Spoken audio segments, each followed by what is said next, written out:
September 20th, 1944, 12,000 feet above Arracourt, France. Major Charles Carpenter circled his Piper L-4 Grasshopper through lifting fog, searching for the German armor column that had just trapped his division's headquarters.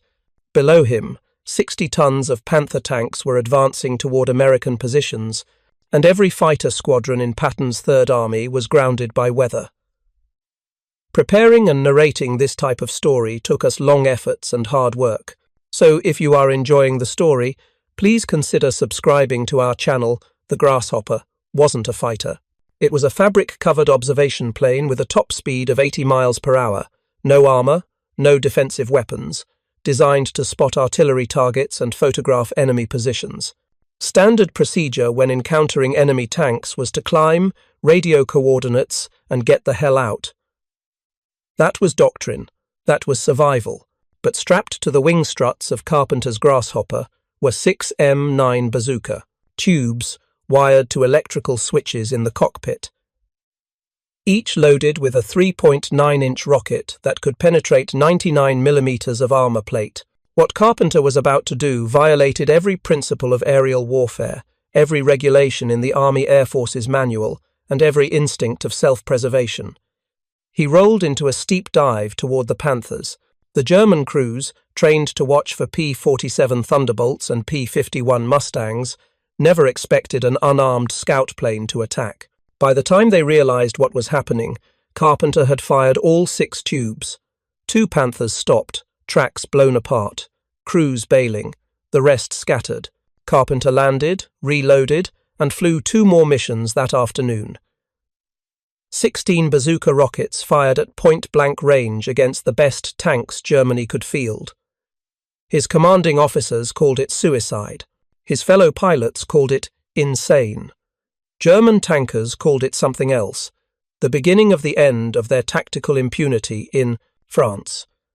This is the story of how a high school history teacher from Illinois, flying a plane that cost less than a jeep, armed with weapons he installed himself against regulations, that became the most feared tank killer in Patton's army. It's about how desperation breeds innovation, how one pilot's refusal to accept his assigned role changed the rules of engagement in the European theatre.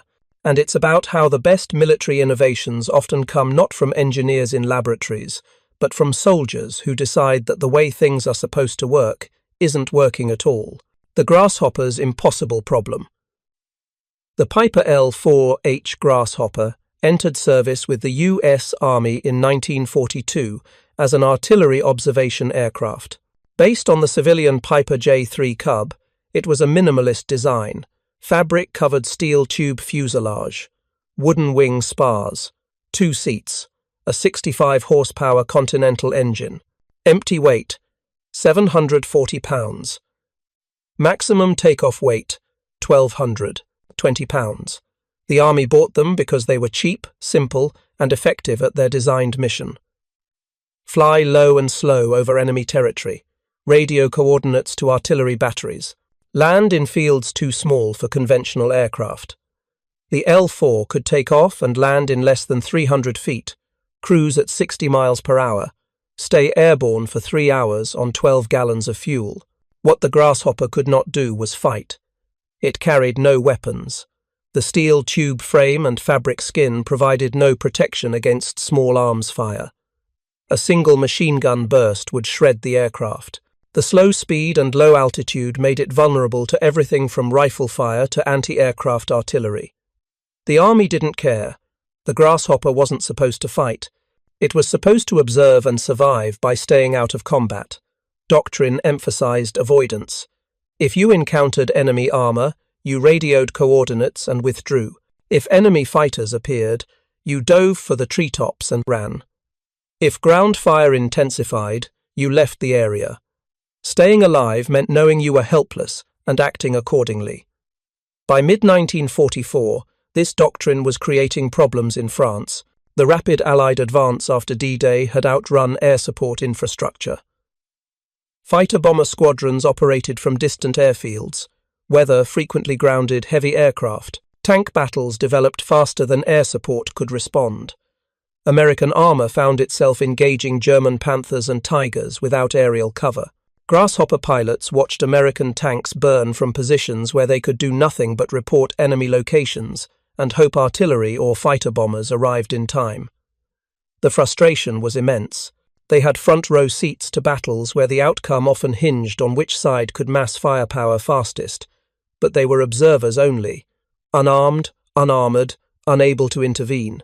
The German perspective reinforced this helplessness. Wehrmacht doctrine categorized the L-4 as a reconnaissance aircraft, non-threatening, not worth expending anti-aircraft ammunition unless it lingered too long.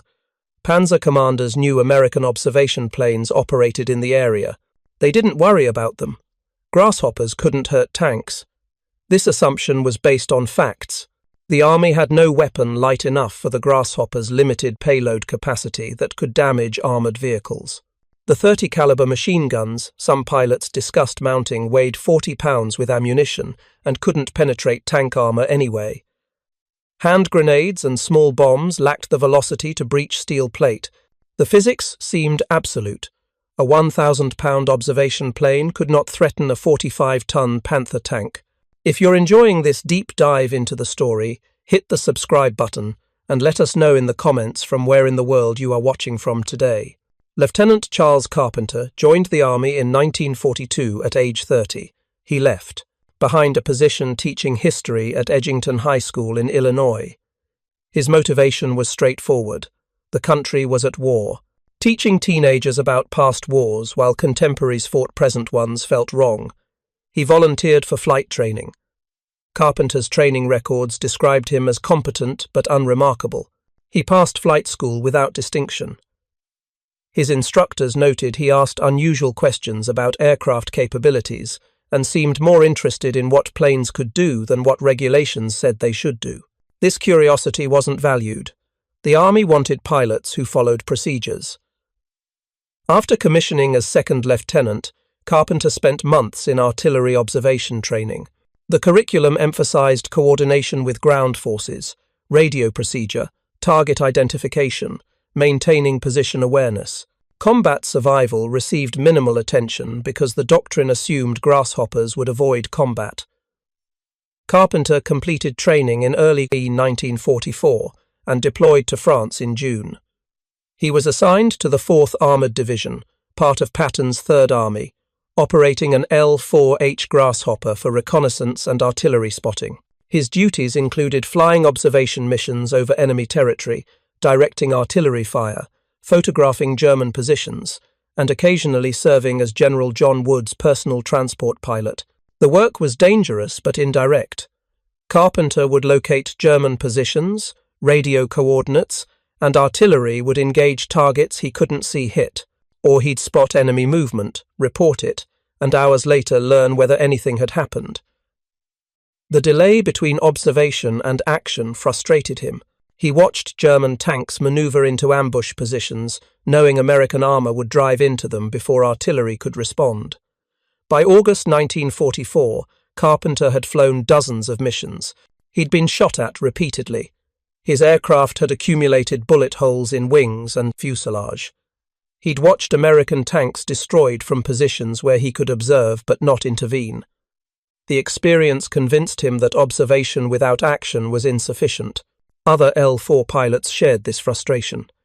Informal discussions at forward airstrips focused on whether grasshoppers could carry weapons. The conversations were theoretical. The aircraft had no hardpoints for weapons. The weight budget was tight. Adding significant armament would compromise flight performance. But the possibility intrigued pilots who were tired of watching battles they couldn't influence. Then Carpenter heard about Lieutenants Harley Merrick and Roy Carson.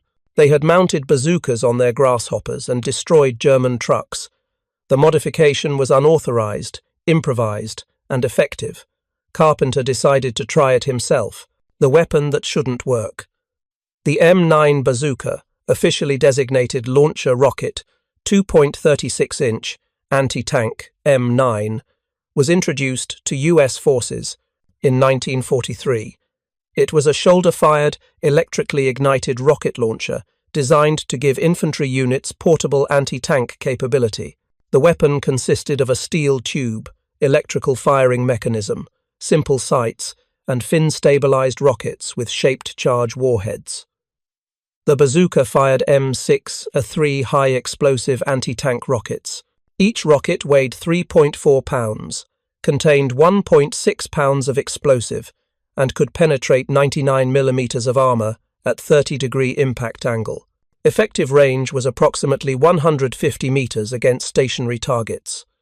The rockets were stabilized by folding fins that deployed after launch. The weapon was effective against German armor at close range, particularly against side and rear armor where plates were thinner. Frontal armor on Panthers and Tigers could resist bazooka hits, but hits to turret sides, engine compartments, or track assemblies could disable vehicles. The psychological impact was significant. Tank crews knew bazookas were dangerous, even if frontal armor might stop them. But the bazooka had never been designed for aerial use. The weapon weighed 13 pounds. Each rocket added 3.4 pounds. The M9 required electrical current to fire. The backblast extended 2 meters behind the weapon. None of these characteristics suggested suitability for mounting on a fabric-covered observation plane with 740-pound empty weight. Carpenter didn't care about suitability. He cared about whether it would work. The Grasshopper's maximum payload was approximately 232 pounds, assuming a 150-pound pilot and no other cargo. 6 bazooka tubes would weigh 78 pounds. 6 loaded rockets added 20.4 pounds. Total weapon system weight, 98.4 pounds, within payload limits. The installation required solving several problems. The tubes had to be mounted securely to withstand aerodynamic, loads and launch forces. Electrical firing circuits had to be wired from cockpit switches to each tube. The weight had to be distributed symmetrically to maintain aircraft balance. Backblast had to clear the aircraft structure without causing damage or fire. Carpenter enlisted help from an ordnance technician and a crew chief. They fabricated mounting plates from scrap aluminum, welded attachment points to fit the Grasshopper's lift strut geometry, and wired firing circuits using electrical components scrapped from damaged vehicles. The installation was crude but functional. 3 tubes mounted above each wing's lift struts, just outboard of the jury struts. Switches in the cockpit allowed firing tubes individually or in sequence. The first test flight revealed problems. The added weight and drag reduced climb performance. Maximum speed dropped from 80 to approximately 70 miles per hour. The aircraft handled differently, requiring constant trim adjustments. But it flew. The weapon system didn't interfere with basic flight operations. Ground testing the firing mechanism worked perfectly. Carpenter wired a discarded rocket, positioned the aircraft in a safe area, and triggered the electrical switch. The rocket ignited, accelerated down the tube, and flew approximately 200 meters before impacting dirt. The backblast vented safely. The tube remained secure. The aircraft was undamaged. Carpenter named his armed Grasshopper Rosie the Rocketer, honoring Rosie the Riveter and the women working in American factories. The name was painted on the fuselage. His aircraft became distinctive, recognizable. Other pilots thought he was wasting time. Commanders tolerated the modification because Carpenter continued performing his assigned observation duties. Nobody believed the bazooka-equipped Grasshopper would be effective in combat. Rocket launchers belonged with infantry, not on observation planes. The German assumption was identical. If they had known an American pilot was mounting bazookas on a Grasshopper, they would have dismissed it as desperation or stupidity. Panthers and Tigers were designed to resist anti-tank weapons. Their armor could stop bazooka hits from the front. Their mobility allowed rapid repositioning. Their commanders trained to detect threats and respond aggressively. A slow, fragile observation plane presented no threat, regardless of what weapons it carried. What both skeptics and German tankers failed to consider was that Carpenter wasn't planning to fight like a conventional aircraft or a conventional bazooka team. He was planning to fight like something that had never existed before, something that combined the unexpected approach angle of aircraft with the armor-penetrating punch of infantry anti-tank weapons, delivered with the element of surprise that came from attacking with a platform nobody considered dangerous. The assumption that grasshoppers were harmless was about to become very expensive for German armor. Because Carpenter understood something his skeptics didn't. In warfare, the best weapon isn't always the most powerful or sophisticated. Sometimes the best weapon is the one your enemy doesn't expect. And nobody expected an unarmed observation plane to hunt tanks. Continuing with Part 2, The First Kill. September 19th, 1944 marked the opening day of the Battle of Arracourt, one of the largest tank engagements on the Western Front. The German 5th Panzer Army launched a major counter-offensive aimed at recapturing Lunéville and eliminating American bridgeheads across the Moselle River. German commanders assembled 262 tanks and assault guns, including Panthers from the 11th Panzer Division and the newly formed 111th and 113th Panzer Brigades. The German plan relied on surprise and overwhelming force. Attack at dawn through morning fog. Strike Combat Command A of the 4th Armored Division before American forces could consolidate positions. Use superior armor and firepower to destroy American tanks in detail. The fog would ground American fighter bombers, eliminating aerial support. German commanders anticipated quick victory. Major Charles Carpenter was conducting a routine reconnaissance patrol when the German attack began. The fog was thick, visibility minimal. He couldn't see the ground from 1,000 feet. Radio reports indicated German armor moving toward American positions, but nobody could locate the enemy precisely. Carpenter circled through the fog, frustrated by the inability to observe anything useful. Around mid-morning, he spotted movement below. German Panthers were maneuvering around a platoon of American tank destroyers, attempting to flank positions the Americans were defending. The tank destroyers, M10 GMCs with 3-inch guns, were dug in facing the expected axis of German advance. The Panthers were using terrain to approach from an unexpected direction. Carpenter radioed coordinates, but artillery response would take minutes. The Panthers would reach firing positions before shells arrived. The M10 crews had no idea they were about to be outflanked. Carpenter made a decision. He pushed the control stick forward, dove through the rain and fog, and flipped the first firing switch. The bazooka tube mounted on his left wing ignited. The M6A3 rocket accelerated, trailing smoke. 3.4 pounds of high explosive travelling at 83 meters per second, stabilized by 4 folding fins, heading toward 30 millimeters of Panther side armor. The warhead struck the turret side. The shaped charge detonated. A jet of molten copper penetrated the armor plate. The Panther stopped. Smoke poured from the turret hatches. The crew bailed out. Carpenter pulled up sharply, turned, and dove again. The second rocket hit a different Panther in the engine compartment. The tank didn't explode, but it stopped moving. The remaining Panthers, suddenly aware they were under attack from an unexpected direction, scattered. Carpenter climbed back to altitude. His hands were shaking. The entire engagement had lasted perhaps 20 seconds. He had just attacked German tanks with an observation plane. It had worked. The tank destroyer crews, watching from their positions, couldn't believe what they'd seen.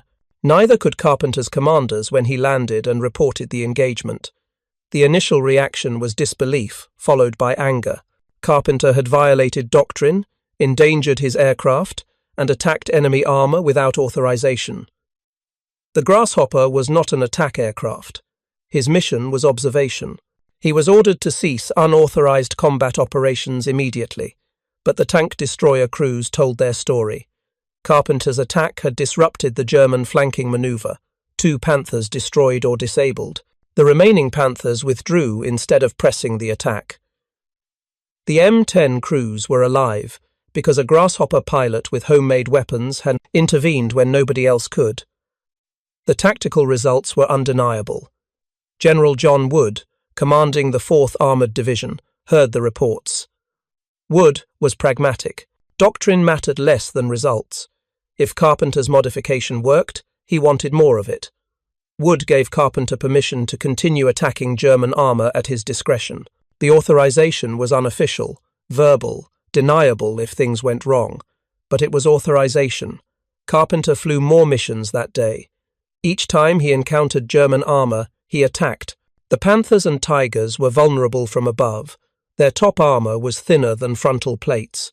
Commanders and drivers assumed threats came from ground level. A rocket diving at 45 degrees, striking turret tops or engine decks, had good penetration probability. German crews started reporting attacks by armed American observation planes. The reports sounded absurd. Intelligence officers dismissed them as confusion or exaggeration. Observation. Planes didn't carry weapons. The Americans had P-47 fighter bombers for ground attack. Why would they arm grasshoppers? The reports must be mistaken. But the attacks continued. Panthers stopped with unexplained damage to turrets and engines. Crews reported seeing small aircraft diving through ground fire, hearing rocket launches, feeling impacts. The pattern was consistent. Something was attacking German armor from the air. Something small and unexpected. The worst day. September 20th, 1944 began with heavy fog obscuring the entire Arracourt area. German armored forces planned to exploit the weather, launch a major attack while American air support remained grounded, strike the headquarters of Combat Command A, trap and destroy the command element before American forces could respond effectively. Major Carpenter took off at dawn, flying blind through fog that reduced visibility to near zero. He couldn't see the ground. He couldn't locate the German attack. Radio. Reports indicated enemy armor advancing toward American headquarters, but the fog prevented observation. Carpenter circled for over an hour, waiting for conditions to improve. Around noon, the fog began lifting. Patches of clear air appeared. Carpenter descended through a gap and saw them. A company of Panther tanks and armored cars advancing in formation toward Arracourt. Approximately 15 to 20 vehicles. The Panthers were spaced widely, moving through fields and along roads, heading directly toward positions where American support units were located. The American forces at risk included headquarters personnel, supply trucks, a water point crew. Combat troops were deployed elsewhere. The support units had minimal anti-tank capability.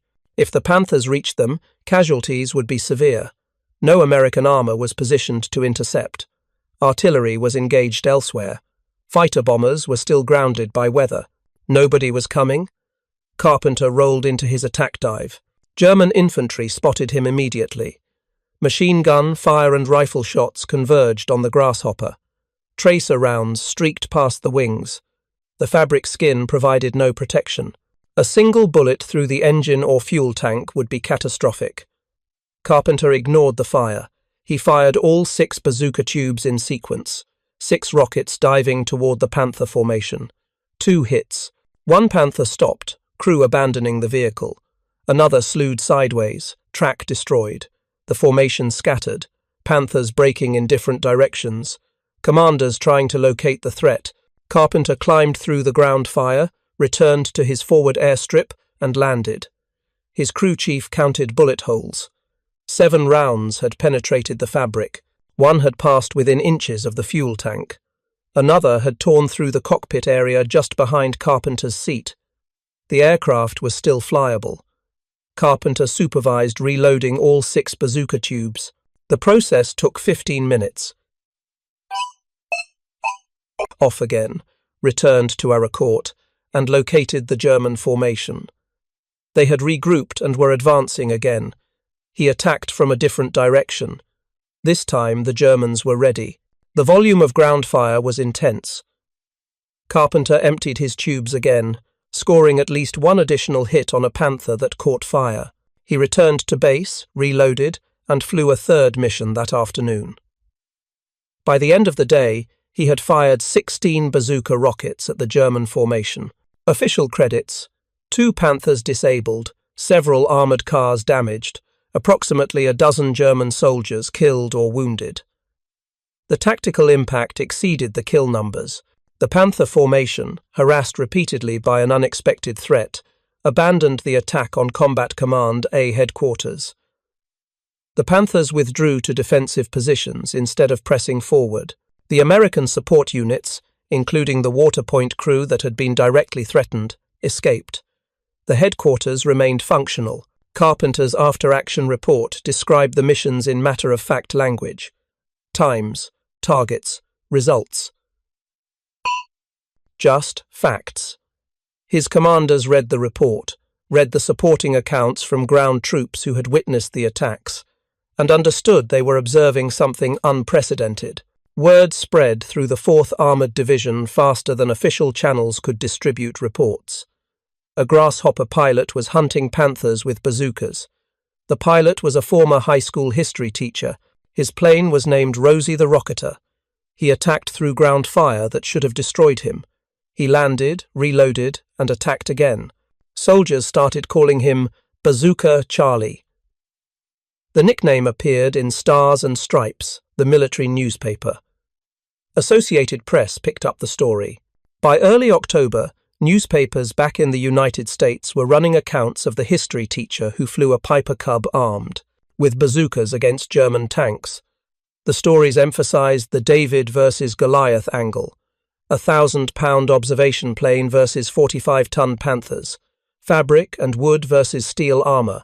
German intelligence finally took the reports seriously. Analysis of damaged tanks confirmed rocket impacts from above. Surviving crews described small aircraft attacking through fog and ground fire. Wehrmacht headquarters issued bulletins, warning that American observation aircraft might be armed with anti-tank weapons. All Grasshoppers were to be engaged with maximum firepower, regardless of their apparent threat level. This was exactly what Carpenter had created. German troops who previously ignored Grasshoppers now shot at every L-4 they saw.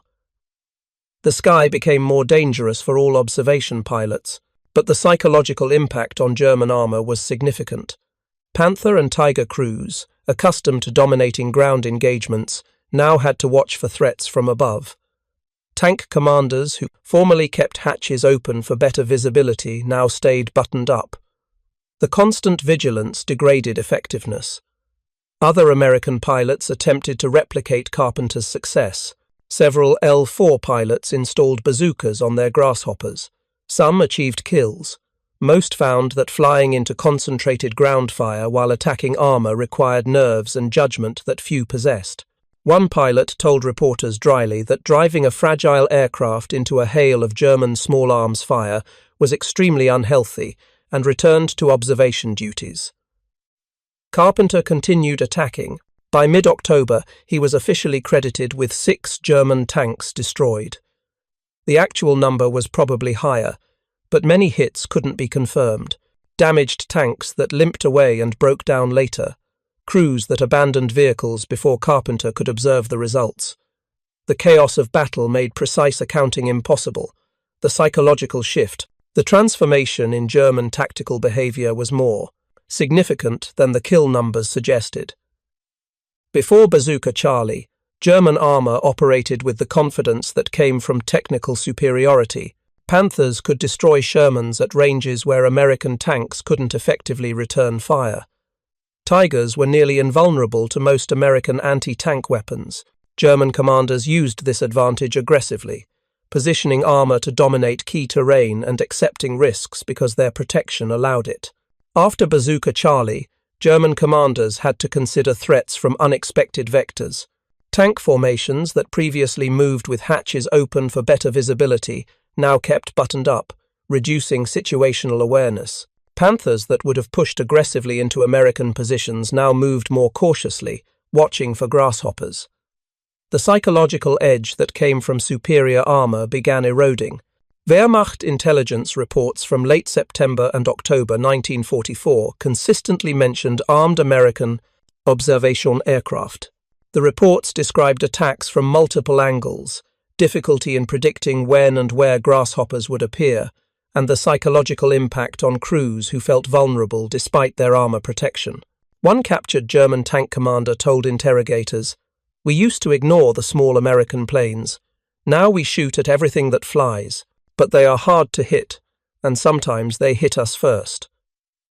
The broader implications extended beyond individual tank kills. American infantry and armor units operating near Arracourt knew that Bazooka Charlie was overhead. His presence provided reassurance even when he wasn't actively engaging targets. If German armor appeared, Carpenter might intervene before artillery or fighter bombers arrived. This confidence affected how ground troops approached engagements with German armor. Conversely, German troops in the Arracourt sector developed a reputation for being jumpy around any aircraft. Munition on observation planes that posed no direct threat. Tank commanders hesitated when they heard aircraft engines. The cumulative effect was degraded operational tempo. German units that should have been aggressive became cautious. The impact on American morale was equally important. Tank crews who felt outmatched by Panthers and Tigers now had evidence that American ingenuity could overcome technical disadvantages. A history teacher with no engineering background had figured out how to make a Piper Cub threaten the best tanks Germany could field. If that was possible, what else could be done?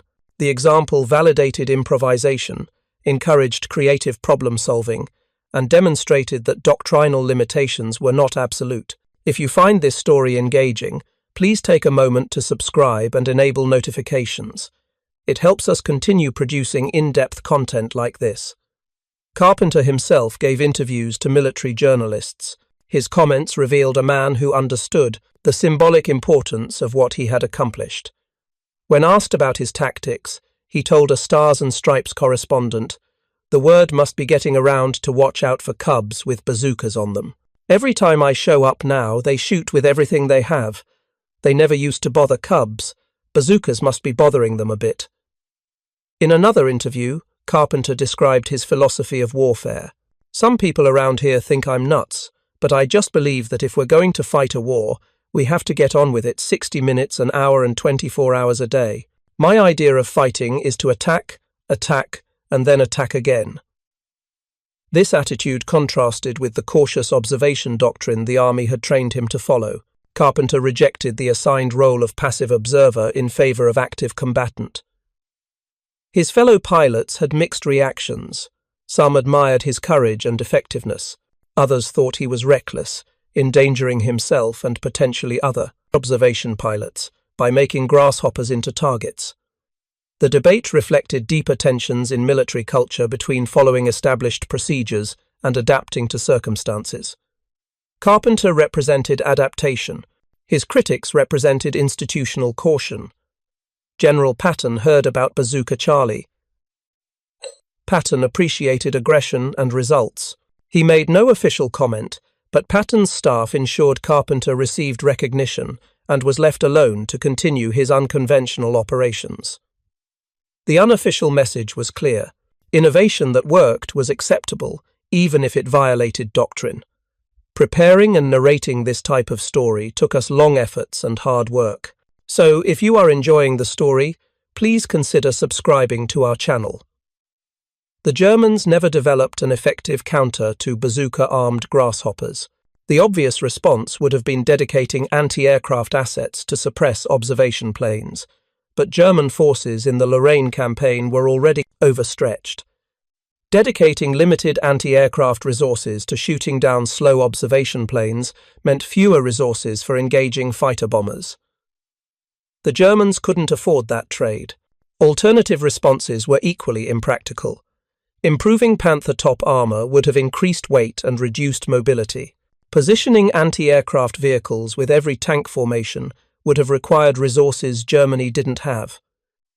Training tank commanders to watch for grasshoppers helped somewhat, but couldn't eliminate the threat. Carpenter attacked when conditions favored him. When ground fire was too heavy, he withdrew and attacked later from a different angle. The asymmetry was frustrating for German forces. They had better tanks, better armor, better guns. But a fabric-covered observation plane with improvised weapons was changing the tactical calculus. The situation illustrated a principle of warfare that commanders hate acknowledging. Technical superiority guarantees nothing. If opponents find ways to attack from unexpected directions using weapons nobody prepared for. By late October, Carpenter had become a problem German commanders couldn't solve with existing resources. They could shoot down grasshoppers occasionally, but Carpenter was careful, choosing engagement opportunities where he had surprise advantage. They could warn their tank crews, but warnings didn't prevent attacks. They could request air superiority fighters to clear American observation planes, but Luftwaffe resources were inadequate for that mission. The tactical stalemate was simple.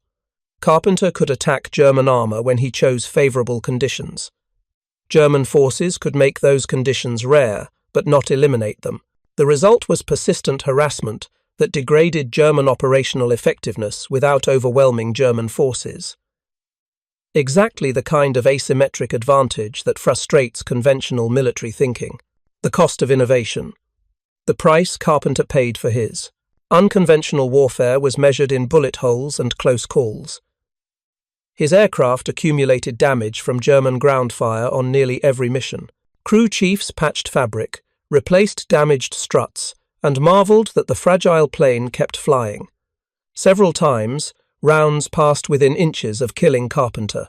On one mission, a machine gun burst stitched holes across the cockpit area, one round passing just behind his seat. The stress of repeatedly flying into concentrated fire took psychological toll. Carpenter maintained composure during missions, but fellow pilots noticed he was quieter, more introspective after flights. The weight of deliberately flying an unarmored aircraft into situations where any bullet could be fatal affected even the most aggressive pilots. Carpenter kept flying because he believed the mission was essential, but the cost was accumulating. Other pilots who attempted bazooka-armed missions found the stress unbearable. The combination of slow speed, no defensive armament, and fabric skin made every attack run feel like flying into a firing squad. Most pilots flew one or two missions, decided the risk was unacceptable, and returned to conventional observation duties. Carpenter's ability to continue mission after mission suggested unusual psychological resilience or unusual willingness to accept risk. His aircraft's survival was partly skill, partly luck. Carpenter varied his attack approaches, never using the same dive angle twice if he attacked the same target multiple times. He exploited terrain, diving from directions where German ground fire had to traverse obstacles. He attacked through fog and rain when visibility reduced German ability to track him. When conditions favored defenders too heavily, he didn't attack, waiting for better opportunities. But luck played a role. Multiple times, German rounds hit non-critical areas when a few inches different would have destroyed the aircraft. The Grasshopper's fabric skin was actually advantageous in one respect. Bullets passed through without causing the catastrophic structural damage they would inflict on metal aircraft. Unless a round hit engine, fuel tank, control cables, or pilot, the plane kept flying. Carpenter's aircraft returned from missions with 10, 15, 20 bullet holes and remained airworthy. The physical danger was matched by bureaucratic risk. Carpenter's operations existed in a grey area of authorization. General Wood had given verbal permission, but nothing was documented. If Carpenter had been shot down and killed, investigations might have concluded he violated regulations. His commanders could have been criticized for allowing unauthorized modifications and combat operations. The institutional protection Carpenter enjoyed was provisional, dependent on continued success. This uncertainty affected how Carpenter's achievements were recognized. Official Army records credited him with 6 tanks destroyed, but the documentation was sparse. After-action reports mentioned his attacks but didn't emphasize them.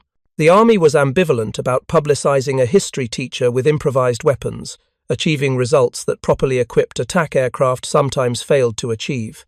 It raised uncomfortable questions about doctrine, training, and resource allocation. Media coverage was enthusiastic but superficial. Newspapers loved the underdog story.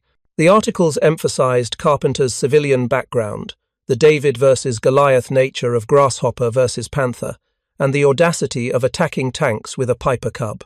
What the articles didn't explore was why the Army hadn't developed official programs for arming observation aircraft if the concept was effective. The answer was institutional inertia and doctrinal rigidity, topics military public relations avoided. Carpenter's health began failing in late 1944. He experienced fatigue, night sweats, swollen lymph nodes. Initially, he attributed symptoms to combat, stress, and poor field conditions. By early 1945, the symptoms worsened. Medical examination revealed Hodgkin's disease, a cancer of the lymphatic system. Doctors gave him approximately 2 years to live. Carpenter received honorable discharge in 1946. He returned to Illinois, resumed teaching history at Urbana High School, and defied his prognosis. Instead of 2 years, he lived 21 more years, dying in 1966 at age 53. His daughter later described him as a peaceful man who rarely discussed the war and seemed uncomfortable with his Bazooka Charlie reputation. The man who attacked tanks with improvised weapons spent his post-war years teaching teenagers about history and running a summer camp in the Ozarks. The medals Carpenter received included the European African Middle Eastern Campaign Medal, with 4 campaign stars, likely for Normandy, northern France, Rhineland, and Central Europe campaigns. He was awarded additional decorations recognizing his service, but the specific details remained low-key. The Army recognized his contributions without fully endorsing his methods. Institutional ambivalence persisted. The legacy unfolds. The broader military implications of Bazooka Charlie's operations were slow to develop. The Army didn't establish programs to arm observation aircraft with anti-tank weapons. Doctrine wasn't revised to incorporate lessons from Carpenter's missions. When the war ended, the focus shifted to demobilization and Cold War preparations. The peculiar circumstances that made bazooka-armed grasshoppers effective in France seemed unlikely to recur.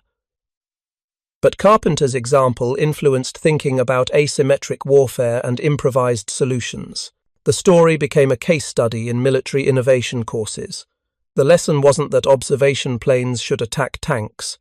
The lesson was that creative problem-solving by frontline personnel could achieve results that conventional doctrine couldn't.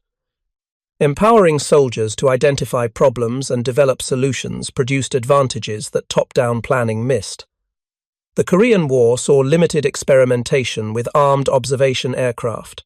Some L-4 and L-5 pilots mounted weapons for specific missions.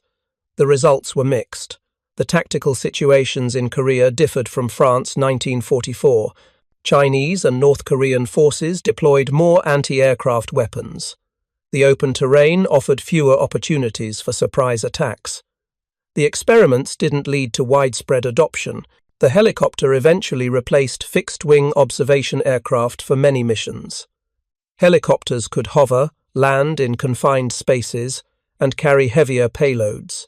Armed helicopters became common during Vietnam.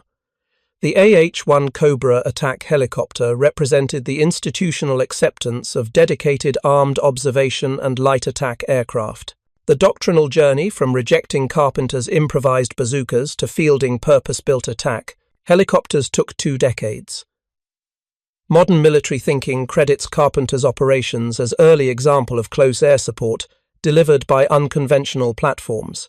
The principle that effective weapons systems can be improvised from available resources when conventional solutions are unavailable has influenced special operations doctrine. The flexibility Carpenter demonstrated, identifying a tactical need and filling it without waiting for institutional approval, is now encouraged in special operations training. The specific aircraft Carpenter flew, L-4H serial number 43-3-0426, nicknamed Rosie the Rocketer, survived the war. For decades, its location was unknown. In 2017, researchers identified it in the collection of the Austrian Aviation Museum. The aircraft was not in flying condition, but was substantially complete. Carpenter's daughter worked with aviation historians to document her father's story and locate his aircraft. The rediscovery generated renewed interest in Bazooka Charlie's missions. The aircraft's survival allowed detailed analysis of Carpenter's modifications. Historians and engineers examined the bazooka mounting points, wiring, and structural reinforcements.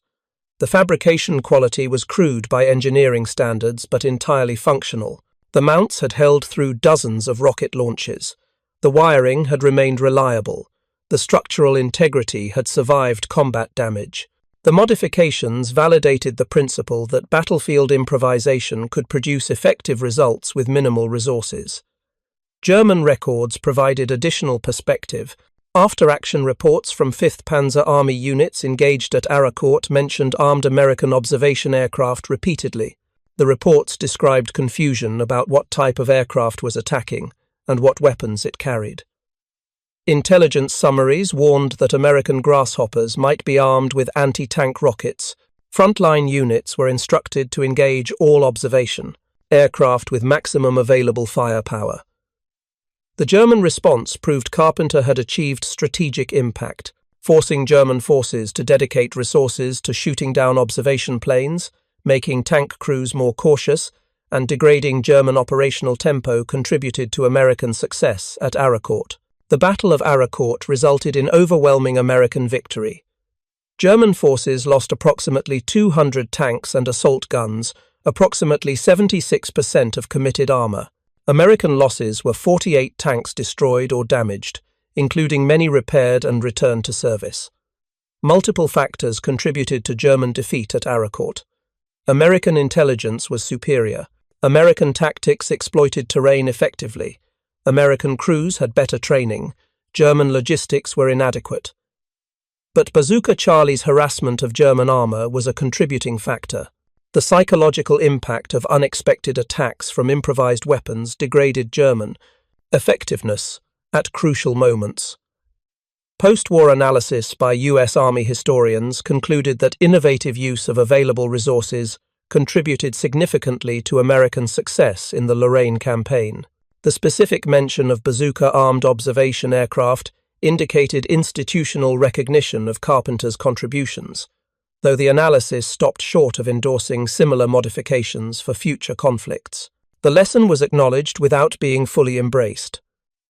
The principle endures. Carpenter's story validates several principles of military innovation that remain relevant. First, frontline personnel often identify problems and solutions before headquarters recognizes them. Carpenter saw that observation aircraft could deliver anti-tank weapons. His superiors didn't see it until he demonstrated effectiveness. Empowering soldiers to act on tactical insights produces advantages.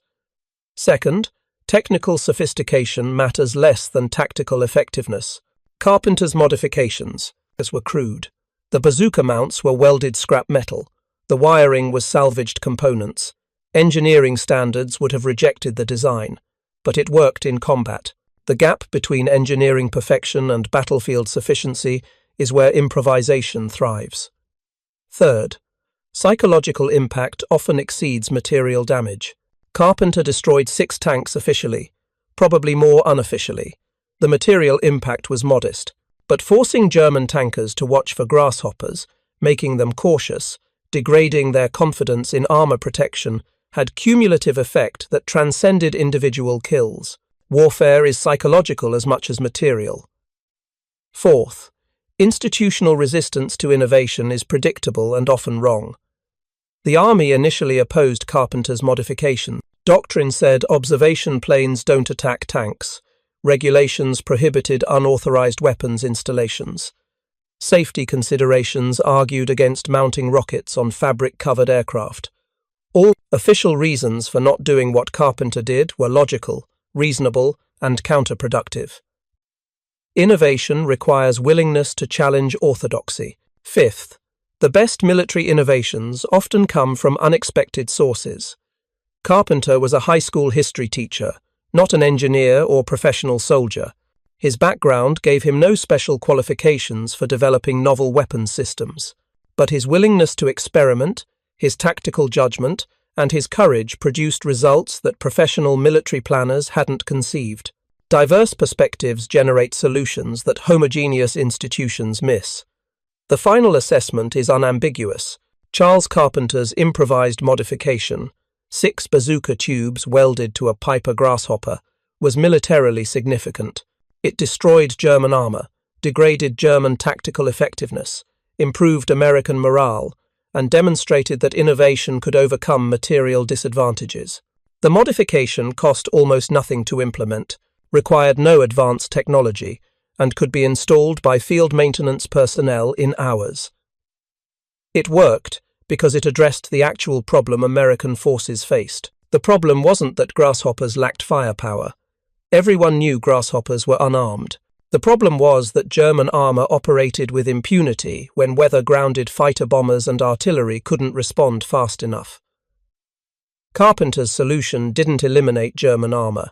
It made German armor vulnerable when commanders thought they were safe. That psychological shift mattered more than kill numbers. Officers who initially called Carpenter's modification stupid were evaluating based on appearance and conventional thinking. They saw improvised weapons on a fragile plane and assumed it was desperate ineffectiveness. What they missed was that combat effectiveness isn't determined by sophistication. It's determined by whether the weapon achieves tactical objectives. Carpenter's bazookas achieved objectives, and that properly equipped attack aircraft sometimes couldn't. German panzer commanders learned this lesson too late. The Panthers and Tigers they commanded were technically superior to any American tank. The armor was thicker. The guns were more powerful. The optics were better. But technical superiority meant nothing when a history teacher in a Piper Cub dove through fog and put rocket into their turret top before they knew he was there. The geometry they relied on, the assumption that threats came from ground level at predictable angles, had changed. And that change came from 6 stupid-looking steel tubes welded to a grasshopper's wing struts. Carpenter's innovation proved that in war, there's no such thing as a stupid idea if it works. Survival doesn't care about elegance or sophistication. It cares about results. And the results of Bazooka Charlie's improvised weapons were unambiguous. Grasshoppers survived missions they should have avoided. American troops had support when conventional assets couldn't respond. German armor died in situations where commanders thought they were safe. The modification was stupid until it wasn't. Then it was brilliant. And the difference between stupid and brilliant was simply whether it achieved the objective. In combat, that's the only measure that matters. Charles Carpenter understood this instinctively. The officers who dismissed his innovation learned it eventually, and the German tankers who died in the fields around Arracourt learned it too late. One pilot's refusal to accept doctrinal limitations made grasshoppers hunt panthers, not through better technology or superior firepower, but through changing the rules of engagement to favor American strengths and exploit German assumptions. In the end, that's how wars are won, not by fighting the enemy on their terms, but by changing the terms to make the fight unwinnable for them. 6 bazooka tubes changed the terms, and Germany lost. Thank you for watching. For more detailed historical breakdowns, check out the other videos on your screen now, and don't forget to subscribe.